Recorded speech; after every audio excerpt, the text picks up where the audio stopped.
నమస్కారం. Interlink ITL token గురించి మనం చాలా రోజులుగా ఎదురుచూస్తున్నాం కదా. ఫైనలీ దాని అఫీషియల్ స్ట్రాటజీ డాక్యుమెంట్ వచ్చేసింది. అసలిందులో ఏముంది, వాళ్ల ప్లాన్స్ ఏంటి, అవన్నీ ఈరోజు మనం వివరంగా చూద్దాం. మనందరి మదిలో ఉన్న ప్రశ్న ఇదే. ఒక కొత్త టోకెన్ దాని విలువను 3 రెట్లు పెంచుతామని అంత కాన్ఫిడెంట్గా ఎలా చెబుతోంది? వాళ్ల ప్లాన్ ఏంటి? ఆ వ్యూహమేంటో ఈ డాక్యుమెంట్ ఆధారంగా స్టెప్ బై స్టెప్ తెలుసుకుందాం. ఇప్పటిదాకా చాలా రూమర్స్, ఎన్నో అంచనాలు, వీటన్నింటికీ ఒక ఫుల్ స్టాప్ పెడుతూ డిసెంబర్ 28న ఈ ఒఫీషియల్ డాక్యుమెంట్ రిలీజ్ అయింది. చాలా కాలంగా మనకు కావలసిన క్లారిటీని ఇది ఇచ్చింది. అందుకే దీనికింత ప్రాధాన్యత. సరే, మొదటి సెక్షన్కొద్దాం. ఇది ఒక మేజర్ అఫీషియల్ అనౌన్స్మెంట్. అసలు దీని ప్రాముఖ్యతేంటో ఇప్పుడు చూద్దాం.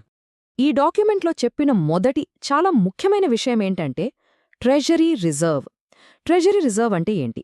సింపుల్గా చెప్పాలంటే దేశాలు తమ ఎకానమీ స్టేబుల్గా ఉండటానికి గోల్డ్ లాంటివి దాచిపెట్టుకుంటాయి కదా, అదనమాట. అయితే ఇక్కడ అసలు విషయమేంటంటే ఈ డాక్యుమెంట్ ప్రకారం ఇప్పుడు యుఎస్ఏ, సింగపూర్, దుబాయ్ లాంటి దేశాలు కూడా ఐటీఎల్ను ఒక ట్రెజరీ రిజర్వ్లా వాడుతున్నాయట. ఇది నిజంగా పెద్ద విషయం. అంటే ఆ ప్రాజెక్ట్ మీద ఎంత నమ్మకముందో అర్థం చేసుకోవచ్చు. ఇక రెండో పాయింట్, ఫ్యూచర్ గోల్డ్ స్ట్రాటజీ. దీన్ని భవిష్యత్తు బంగారం అని ఎందుకంటున్నారో ఆ కాన్సెప్ట్ ఏంటో ఇప్పుడు చూద్దాం.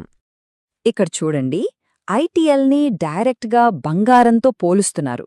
బంగారం ఎలాగైతే ఒక సేఫ్ ఇన్వెస్ట్మెంట్గా, ఒక స్టోర్ ఆఫ్ వాల్యూగా ఉందో, అలాగే డిజిటల్ ప్రపంచంలో ఐటీఎల్ కూడా అలాంటి స్థానాన్ని సంపాదించుకోవాలనేది వాళ్ల విజన్.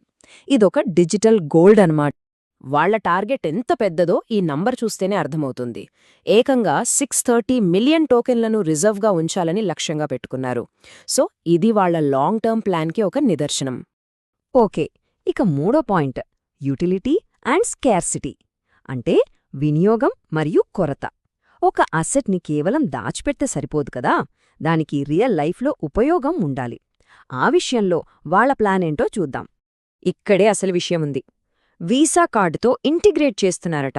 దీనివల్ల ఏమవుతుందంటే మనం రెగ్యులర్గా చేసే షాపింగ్కి, ట్రావెల్కి, చివరికి కిరాణా సామాను కొనడానికి కూడా ఈ టోకెన్ని వాడొచ్చని చెప్తున్నారు. ఈ రియల్ వరల్డ్ యూసేజ్ మీదే వాళ్లు ఎక్కువగా ఫోకస్ చేస్తున్నారు. ఎందుకంటే కేవలం స్పెక్యులేషన్తో కాకుండా నిజమైన ఉపయోగం ఉంటేనే ఏ టోకెన్కైనా లాంగ్ టర్మ్లో వాల్యూ ఉంటుందని వాళ్ల నమ్మకం. ఇదొక మేజర్ టర్నింగ్ పాయింట్ అవ్వొచ్చు. ఇక కొరత అంటే స్కేర్సిటీ. దీన్ని క్రియేట్ చేయడానికి టోకెన్ బర్నింగ్ అనే ఒక మెకానిజం గురించి చెప్పారు. ఇది ఎలా పనిచేస్తుందంటే సింపుల్గా 3 స్టెప్స్. ఫస్ట్, యాక్టివ్గా లేని యూజర్ల దగ్గరున్న టోకెన్స్ని నెట్వర్క్ నుంచి తీసేస్తారు. దానివల్ల ఏమవుతుంది? సెకండ్ స్టెప్లో మార్కెట్లో ఉన్న మొత్తం టోకెన్ సప్లై తగ్గిపోతుంది. ఇక ఫైనల్గా సప్లై తగ్గినప్పుడు డిమాండ్ అలాగే ఉన్నా లేదా పెరిగినా ఆటోమేటిక్గా దాని విలువ పెరుగుతుంది. ఇది బేసిక్ ఎకనామిక్స్ అన్నమాట. సరే, ఇప్పుడు అందరూ ఎదురుచూసే పాయింట్ కొచ్చాం.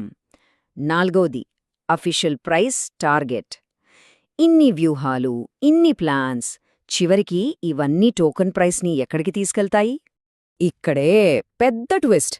లిస్టింగ్ టైంకి ప్రైస్ టార్గెట్ రేంజ్ని $1 to $3 మధ్య ఉంటుందని అఫీషియల్గా అనౌన్స్ చేశారు. ఇంతకుముందు కమ్యూనిటీలో $1 అనే అంచనా ఉండేది, కాని ఇప్పుడు దానికి 3 రెట్లు ఎక్కువ టార్గెట్ పెట్టారు. అంటే వాళ్లు చెప్పదలుచుకున్నది క్లియర్. గతంలో ఉన్న మినిమం ఎక్స్పెక్టేషన్స్తో పోలిస్తే ఇప్పుడు దీని విలువ 3 రెట్లు పెరిగే పొటెన్షియల్ ఉందని ఈ అఫీషియల్ డాక్యుమెంట్ ద్వారా హింట్ ఇస్తున్నారు. అందుకే ఈ అనౌన్స్మెంట్ అందరి దృష్టిని ఆకర్షించింది. సో ఒక్కసారి మొత్తం సమ్మరైజ్ చేస్తే ఈ స్ట్రాటజీ మొత్తం 4 పిల్లర్స్ మీద నిలబడుంది. 1, ట్రెజరీ రిజర్వ్స్ ద్వారా నమ్మకాన్ని పెంచడం. 2, వీసా ఇంటిగ్రేషన్తో రియల్ యూసేజ్ తీసుకురావడం. 3, టోకెన్ బర్నింగ్తో కొరత సృష్టించడం. ఇక 4వది చాలా క్లియర్గా $1 to $3 ప్రైస్ టార్గెట్ పెట్టడం. ఇవన్నీ కలిపి ఒక కంప్లీట్ ప్లాన్లా కనిపిస్తున్నాయి. ఇదంతా చూశాక మనకు ఒక ప్రశ్న తలెత్తుతుంది. ఈ డిజిటల్ అసెట్స్ ప్రపంచంలో చివరికి ఏ ప్రాజెక్ట్ సక్సెస్ అవుతుంది? కేవలం టెక్నాలజీనా, లేక ఇలాంటి రియల్ వరల్డ్ యూసేజ్ ఉన్న ప్రాజెక్ట్లా? బహుశా ఒక ప్రాజెక్ట్ని మరో ప్రాజెక్ట్ నుంచి వేరు చేసేది ఇదేనేమో. ఆలోచించాల్సిన విషయం.